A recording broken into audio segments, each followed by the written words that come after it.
pessoal, tudo bem? Eu sou o Carlos Ruas, criador do Um Sábado Qualquer, e este é mais um vídeo do projeto Histórias que Ganham o Mundo HQ. E no vídeo de hoje, como criar tirinhas.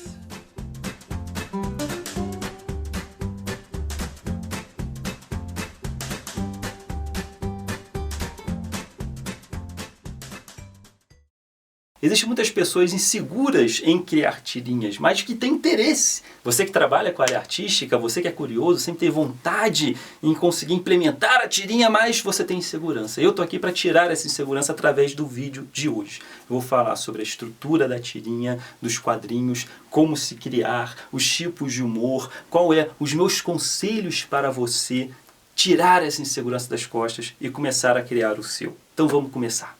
A primeira coisa que costuma ocorrer quando você quer começar a desenhar é: ah, mas eu não sei desenhar.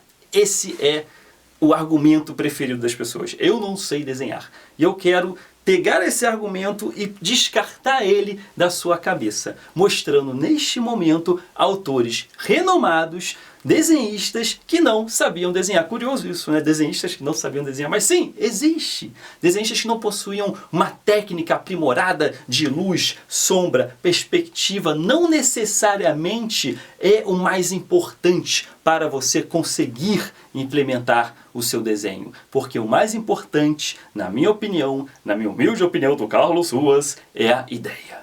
A ideia está acima do traço. Se a ideia for boa, ela viraliza. Quando você vê o cara desenhou minhoca, desenhou boneco de palito, não desmerecendo o desenho sim é algo muito importante, mas hierarquicamente falando, a ideia, se ela for boa, se ela funcionar, ela te consagra. Isso está além da sua qualidade de desenhista. Então, vamos apresentar autores nesse momento que não sabiam desenhar e foram autores consagrados. Um deles é o Jaguar. Jaguar, que é um dos fundadores da revista Pasquim, uma revista muito polêmica na época da ditadura, era uma das poucas que, através dos seus desenhos, conseguiam criar críticas ao governo daquela época. E o Jaguar se consagrou como desenhista, como chargista. E ele, se você observar, ele não possuía uma técnica muito apurada, detalhada, rebuscada de desenho. Ele tinha o estilo dele e dane-se quem achasse que era ruim aquele desenho, porque ele tinha boas ideias. Vamos para o próximo, Milor Fernandes.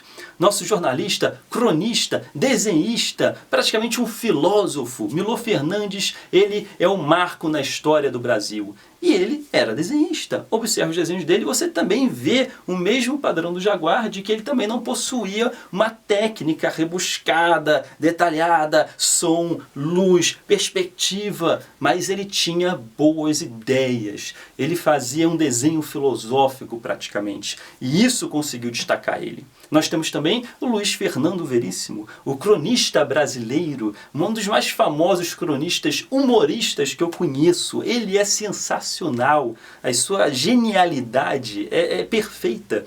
E ele resolveu também se arriscar no universo das tirinhas.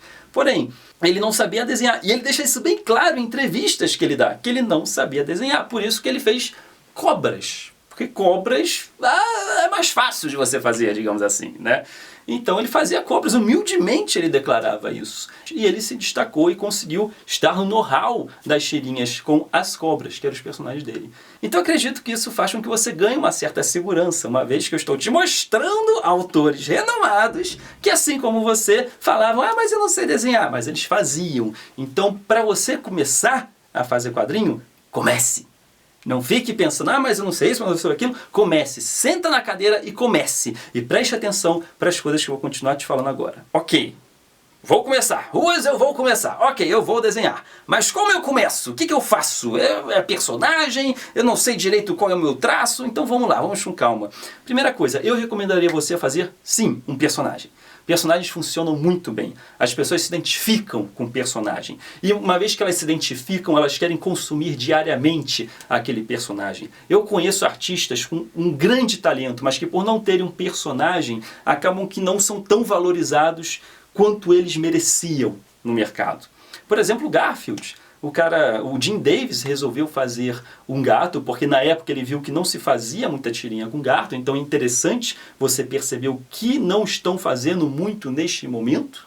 o que está necessitando, qual é a necessidade da população, o que o povo está pedindo nas ruas, e você tentar trabalhar isso e criar um personagem que consiga resumir tudo isso nessa entidade que você vai criar. Isso é uma coisa legal. E algo que a pessoa se identifique. Voltando para o Garfield ele odiava segunda-feira. E você odeia segunda-feira. Quem não odeia segunda-feira? Então, isso faz com que você pegue uma empatia com o personagem. E quem não gosta de comer lasanha, quem não gosta de ficar dormindo o dia inteiro, ser preguiçoso, então acaba que você se identifica com Garfield. E você se identificando com ele, você quer comprar o relógio do Garfield, você quer botar o chapéu do Garfield, você quer fazer tudo do Garfield, você quer consumir o conteúdo do Garfield. E o Garfield vai para o estrelato, mais do que o seu criador, que é o que ocorre com o destino dos quadrinistas, infelizmente, né? Vivemos nas sombras de nossos personagens, mas tudo bem. Nossos filhos ficam famosos e nós ficamos orgulhosos. Então, o meu conselho para você é: comece criando um personagem. E um personagem que as pessoas possam se identificar com ele. E outra coisa muito importante: qual é a sua identidade visual? Qual é o seu diferencial no seu traço? Eu vou explicar. Calma que eu vou explicar. Não se preocupe, eu tô aqui para te tranquilizar, meu querido. Teremos muitos vídeos, então relaxa, eu tô aqui, beleza? Vamos lá então. O que é identidade visual? Isso foi uma coisa que eu aprendi na minha faculdade de design. Eu acho que é um conhecimento interessante para eu passar para você que está assistindo. Por exemplo, a marca da Coca-Cola. Qual que é a identidade visual dela? A identidade visual geralmente é a arte, o conceito artístico que acompanha a marca. Então nós temos a marca da Coca-Cola, que é a palavra Coca-Cola, e no fundo nós temos a cor vermelha e aquela onda branca, certo? Então, o que é identidade visual? É a cor vermelha com onda branca. Se você está andando na rua e você vê um fundo vermelho com uma onda branca, você fala Coca-Cola.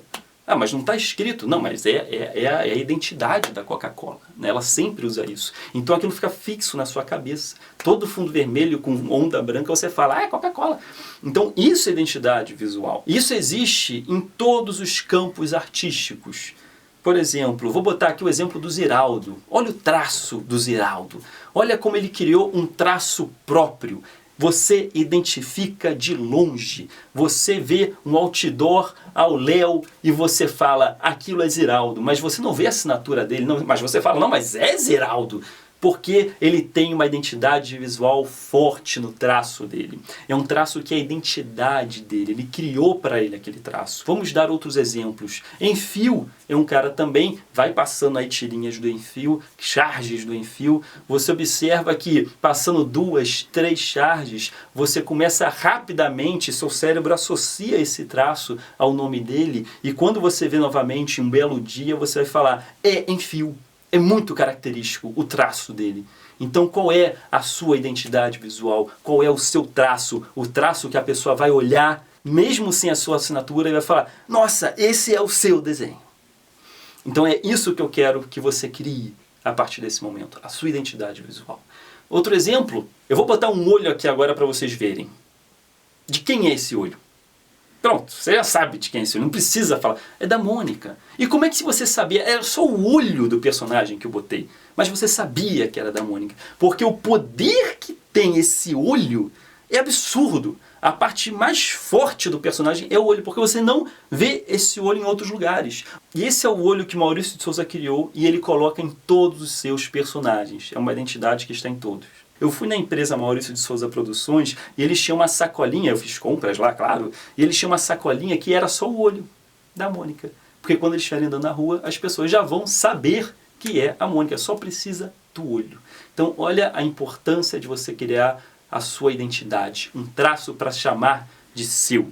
Isso não está só na área do desenho. Se eu for sair do desenho, se eu for para o cinema, por exemplo, nós temos o Tim Burton. Tim Burton, para quem não sabe, ele fez O Estranho Mundo de Jack, ele fez Beetlejuice. Todos os filmes que ele fez, geralmente possuem esse visual gótico, esse visual sombrio, e os personagens parecem que levantaram do túmulo. Essa é a identidade do Tim Burton, ao ponto de que se você observar um visual desse pela rua, você vai falar, poxa, isso aí é estilo Tim Burton. O nome dele virou um estilo, porque ele tinha uma identidade visual forte. E é isso o que eu quero passar para você, ok? Então, qual é a sua identidade visual?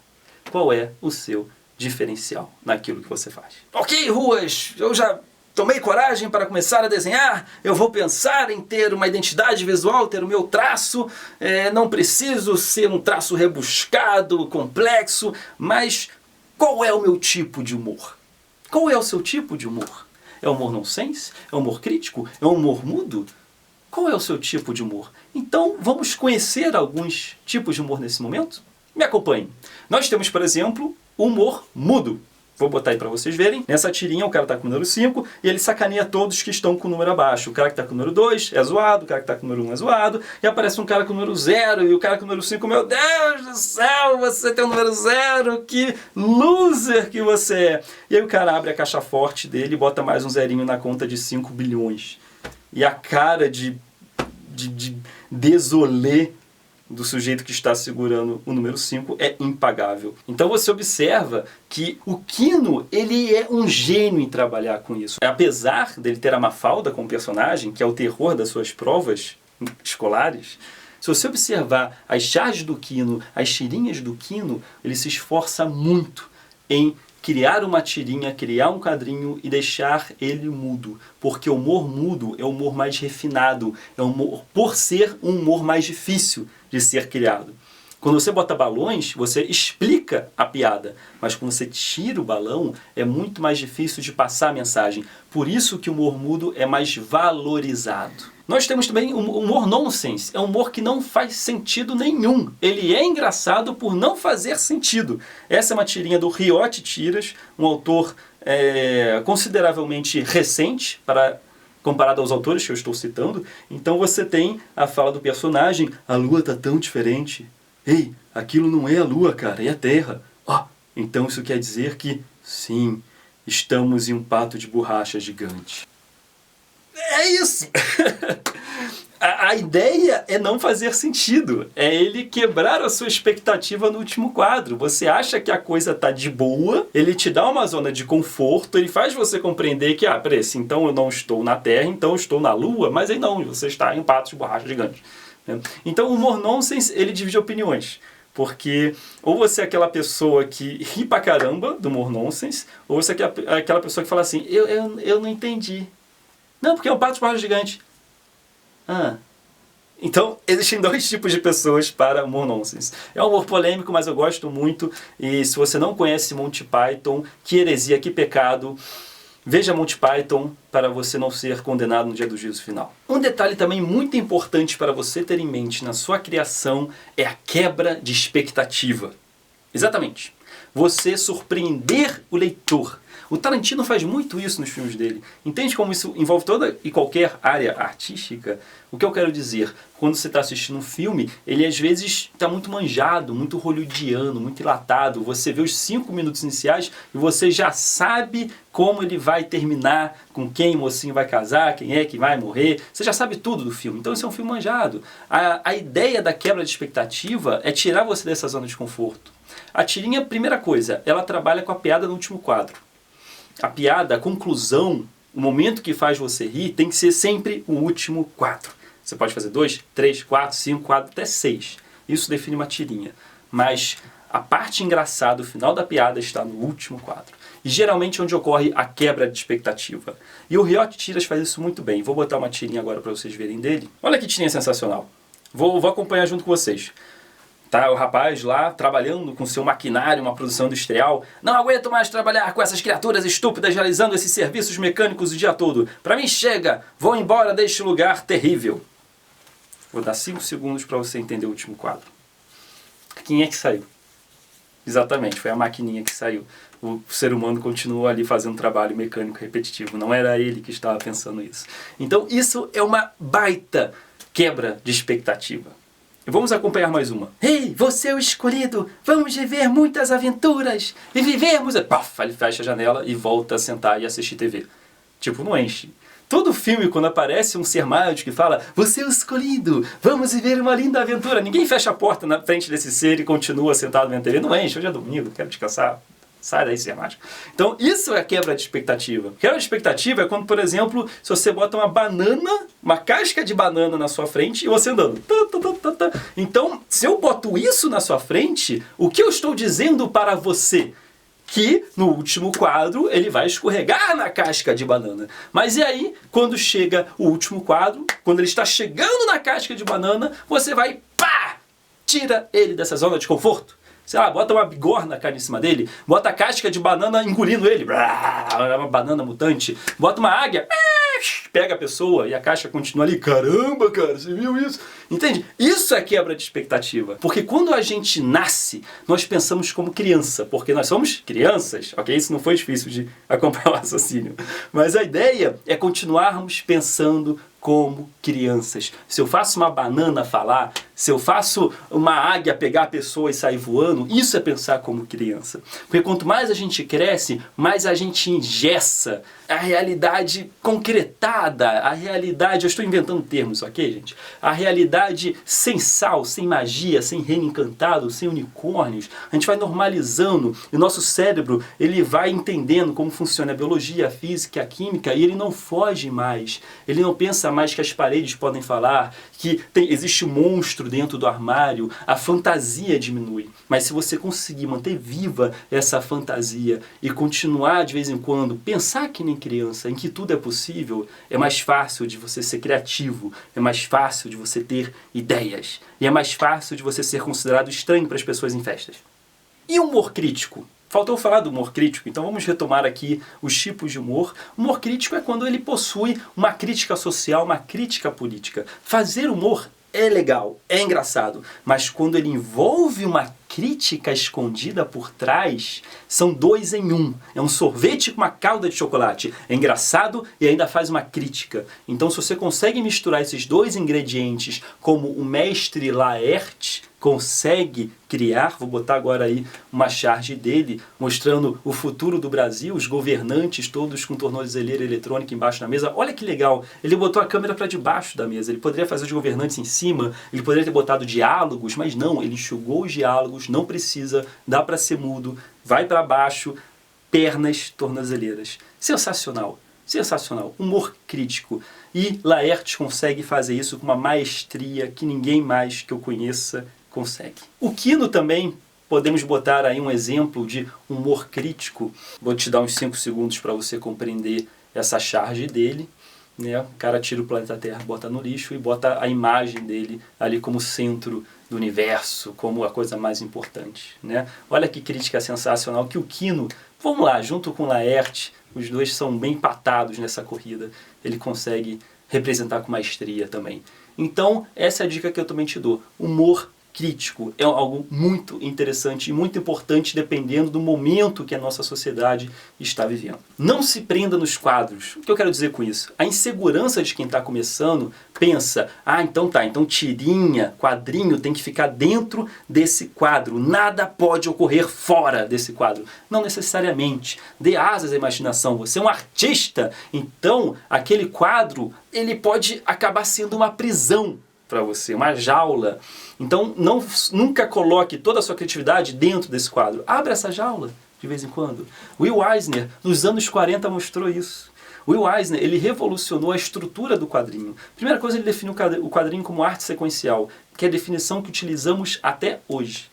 E não só isso, além dele ter uma qualidade absurda no seu traço, no seu desenho, eu vou falar melhor dele num próximo vídeo sobre esse projeto, mas já introduzindo Will Eisner na sua vida, ele mostrou que não necessariamente a arte sequencial precisa ficar enjaulada em quadros. E ele brincava com isso. Eu vou botar uns exemplos aqui para você ver dos desenhos do Will Eisner. Você pode ver que ele dividia os quadros através de sombras. É a chuva que caía, é a luz do poste. E aí ele ia dividindo. Uma vez que a sua leitura é da esquerda para a direita, de cima para baixo, uma vez que você sabe que todo ser humano que pegar o seu desenho vai ter esse movimento com o olho, esquerda, direita, cima, baixo, não necessariamente você precisa botar setinha, dividir por quadro. Só o desenho acompanhar esse movimento suave do seu olho que a pessoa vai entender.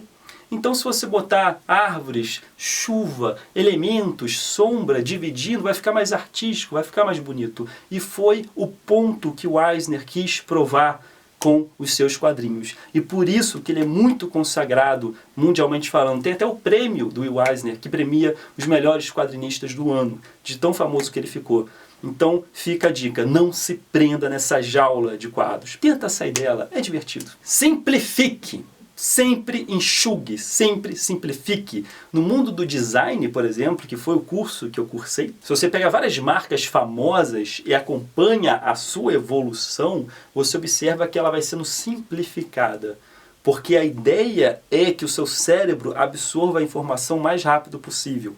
Você está passando de carro no outdoor, conseguiu obter a informação. Então, quanto mais rápido o seu cérebro absorver, é sinalização de banheiro. É um bonequinho, a menininha de saia, porque você tem que rapidamente absorver aquela informação. Você está apertado, você quer ir no banheiro. E isso eu implemento nas histórias em quadrinho também. Quanto mais simplificado, mais enxugado ficar, melhor a pessoa vai captar aquela mensagem. Mais rápido ela vai captar aquela mensagem. Mais sucesso você vai ter em passar essa mensagem. Então vou dar um exemplo aqui de uma tirinha que eu fiz, do Einstein, que ele pega uma exclamação e transforma numa interrogação. Eu fiz 4 quadros no início e eu coloquei diálogos. O Einstein fala, isso aqui tá errado, ele vai, mexe, fala, bem melhor. Só que depois eu pensei, peraí, vamos enxugar. O pensamento que você tem que ter após criar uma tirinha, tipo, fiz a tirinha, tá pronta. Não tá pronta ainda. Olha de novo e você tem que pensar, dá para enxugar? É o pensamento do dia seguinte. Olha de novo. Dá para enxugar? Dá para diminuir os quadros? Espera aí, de 4 dá para ir para 3. Eu tiro 1. E os diálogos? Precisa dos diálogos? Não, dá para tirar os diálogos. Olha só o humor mudo. Humor sem diálogo. Ficou mais interessante. Então sempre quando você desenhar a sua tirinha, olha para ela de novo e pense, dá para simplificar? Dá para enxugar? E uma última coisa também, para esse vídeo não ficar muito gigantesco, mas eu vejo que você está ficando mais seguro de si, uma coisa importante para você saber a diferença entre uma charge e um cartoon. Sim, existe diferença, né? Bem, quadrinho é arte sequencial, ok? Não preciso explicar muito, você já sabe que é um quadrinho. Tirinha é quando tem 3 quadros, início, meio e fim, né? É um mini quadrinho, digamos assim. É uma tirinha de 3 a 6 quadros. Isso define a tirinha. Mas e a charge e o cartoon? Qual que é a diferença? A diferença é simples. A charge e o cartoon, ambos possuem um desenho só. Mas a charge é crítica. Como eu falei do humor crítico. Humor que faz uma crítica além do humor. O cartoon é só humorístico, ele não possui uma crítica escondida, uma crítica social, uma crítica política. Não, é só uma coisa, uma brincadeirinha, uma coisa engraçada, uma piada de pontinho. Isso é o cartoon. E a charge é com a crítica. Beleza? Agora você sabe a diferença. Eu acredito que eu passando esse conhecimento que eu tenho de 10 anos de carreira de tirinhas, eu espero de eu ter amaciado a sua insegurança. Eu espero que você tenha ficado mais seguro de si para começar a fazer o seu. Tentei aqui pegar você pela mão e te dar umas instruções. É claro que você ainda deve ter muitas dúvidas, como por exemplo, como ter a ideia, programas necessários, mas isso você vai ter que correr atrás. Se você quiser saber programas necessários, eu posso aqui rapidamente dar uma dica rápida. Conheça um programa de edição de imagem e um programa de vetorização, né? Hoje o mundo é digital, então você precisa saber dessas ferramentas. Não espere chegar na faculdade para aprender. Se é um prazer, se é algo que você quer para o seu futuro, já comece a fazer agora. Existem tutoriais na internet, então eu recomendaria o Photoshop, que é a edição de imagem, eu recomendaria o Illustrator ou o CorelDRAW para vetorização. Você sabendo esses 2 programas, você irá poder realizar tirinhas digitais com segurança, beleza? Então, esse é o conhecimento que eu estou te passando desse vídeo em como fazer tirinhas. Eu espero que você tenha gostado dele e continue acompanhando essa série do universo das tirinhas do projeto Histórias que Ganham Mundo. É isso aí, pessoal, terminamos mais um vídeo de hoje. Espero que esse vídeo tenha sido esclarecedor para que você perca o seu medo, perca a sua insegurança e coloque no papel, coloque na prática todas as suas ideias que estão aprisionadas em sua cabeça. Beleza? Então ficamos por aqui. Carlos Joy se despedindo. Valeu, pessoal!